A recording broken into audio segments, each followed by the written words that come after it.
উপজেলা লেভেলে ডাক্তার দরকার তৈরি করি, তাহলে ভোগান্তি কমবে, জনগণের সুযোগ পাবে, জনগণ তাদের স্বাস্থ্য নিশ্চিত হবে। এছাড়া যদি আমি বলি যে এখানে সরকার কিছু হলে পরে আমার হাতে ডাক্তার নাই, ডাক্তার সংকট আছে, তারাও মানে 13,000 18,000 ডাক্তারের সংকট, তারাও এটা স্বীকার করে। তারা পরিবার থেকে গিয়ে আমাদের হাতে ডাক্তার নেই, অথচ এখানে এটা শুধু বাংলাদেশ বলেই সম্ভব।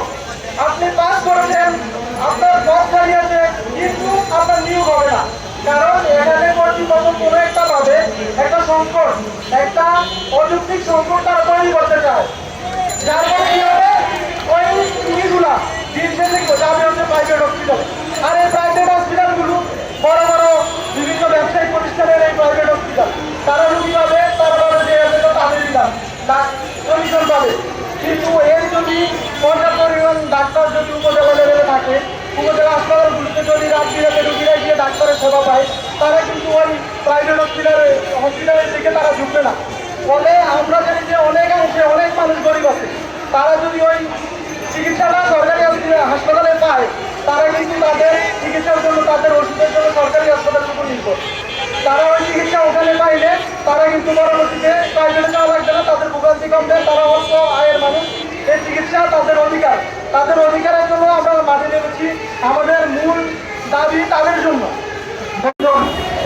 সরকার এই সম্পর্কে জানাতে 48তম বিসিএস-এর আয়োজন করেছিল, কিন্তু দুঃখের সাথে জানাচ্ছি যে এখানে 44, 45, 46, 47 প্রচুর রিপিট করা হয়েছে, কিন্তু সরকারের ইচ্ছা না থাকার কারণে এই রিপিট করার কোনো সমাধান হচ্ছে না।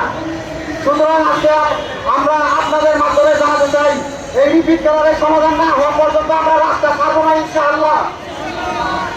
আপনাদের জানাতে চাই, এই আন্দোলন কেবল শুরুমাত্র, এরপরে যদি দাবি আদায় না হয়, আজকে সচিবালয় আমাদের প্রতিনিধি কাছে, যদি আমাদের দাবি আদায় না হয়, আমরা মাঠ ছাড়বো না ইনশাআল্লাহ।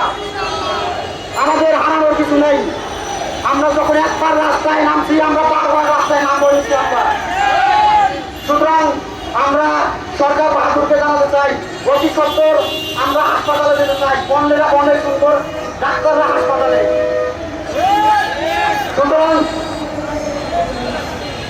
সুতরাং আমরা আজকে আপনাদের আহ্বান জানাচ্ছি, আমাদের এই দাবি আপনারা পৌঁছায় দিন। আমরা সরকারের সর্বোচ্চ পর্যায়ে আমাদের দাবি পৌঁছায় গেছি, তারা আমাদের যৌক্তিক দাবির সাথে একমত বেশিরভাগই, কিন্তু ঘটনা হচ্ছে তার বিচার মানে কিন্তু তার কাছে আমার।